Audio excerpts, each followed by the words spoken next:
Selamat datang dalam sesi bacaan buku harian Santa Faustina. Para opa, oma, bapak, ibu, dan sahabat-sahabat sekalian, mari kita baca dan dengarkan bersama-sama.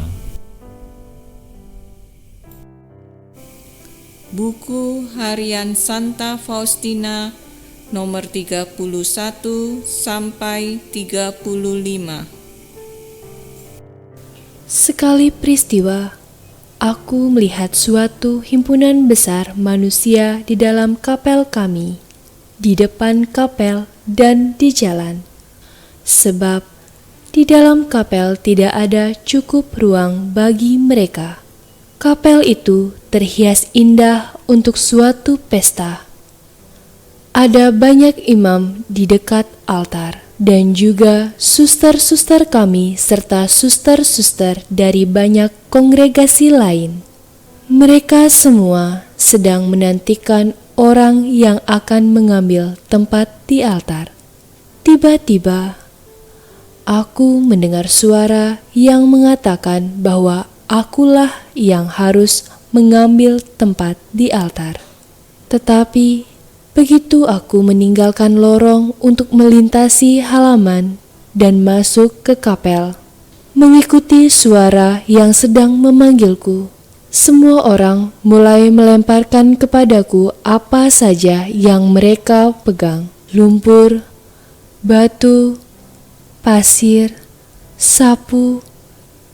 Sedemikian rupa sehingga mula-mula aku ragu untuk melangkah maju.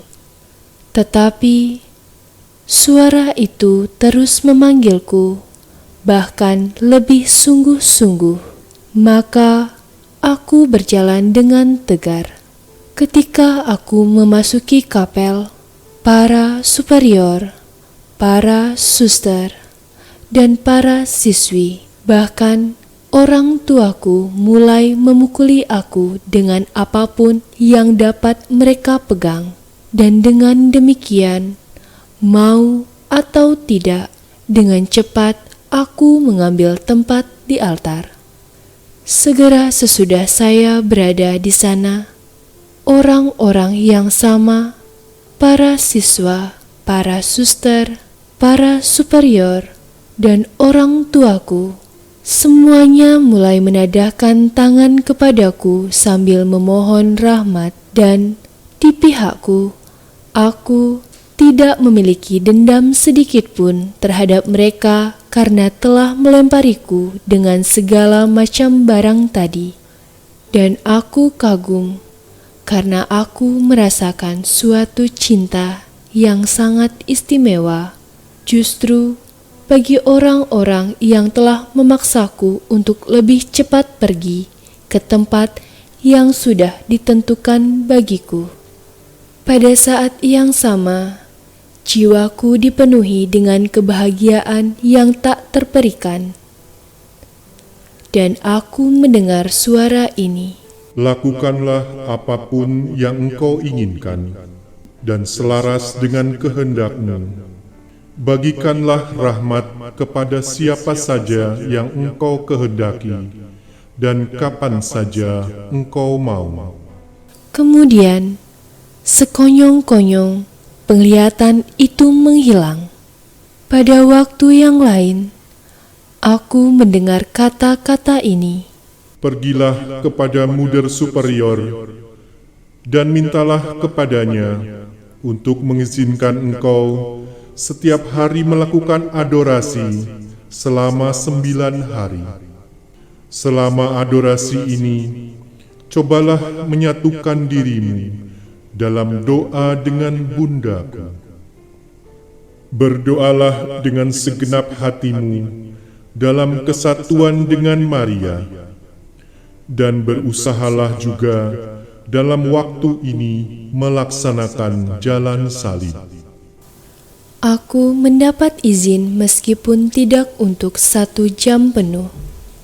tetapi hanya selama waktu luang yang aku miliki sesudah aku melaksanakan tugas-tugasku.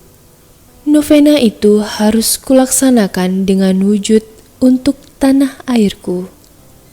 Pada hari ke-7 novena itu, aku melihat Bunda Allah mengenakan pakaian yang cemerlang di antara surga dan bumi.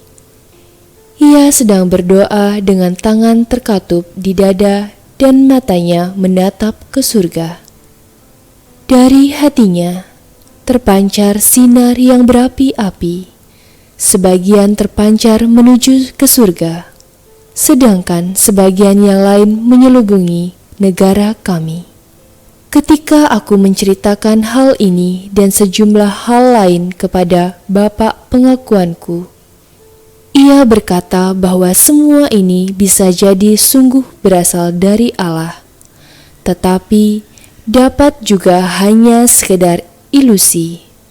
Karena begitu seringnya aku mengalami perubahan tugas. Aku tidak mempunyai seorang bapak pengakuan yang tetap. Kecuali itu, aku memiliki kesulitan besar dalam menyampaikan hal-hal seperti itu. Aku berdoa dengan khusyuk supaya Tuhan memberiku rahmat yang besar, yakni seorang pembimbing rohani. Tetapi doaku baru terjawab sesudah kaul kekalku ketika aku bertugas di Vilnius. Imam itu adalah Pastor Sopoko. Allah telah memperkenankan aku melihat dia dalam suatu penglihatan batin bahkan sebelum aku tiba di Vilnius. Oh, seandainya aku mempunyai seorang pembimbing rohani sejak awal, tentulah aku tidak menyanyiakan begitu banyak rahmat Allah. Seorang bapak pengakuan dapat sangat membantu jiwa, tetapi dapat juga sangat merusak.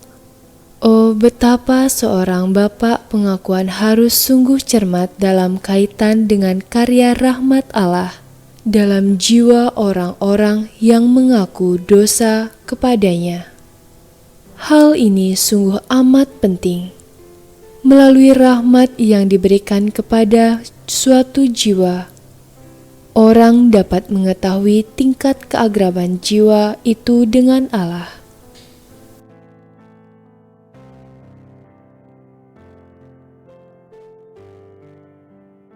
Demikian telah kita baca dan dengarkan bersama-sama buku harian Santa Faustina hari ini. Kita akan lanjutkan bersama-sama besok di waktu yang sama. Berkah dalam.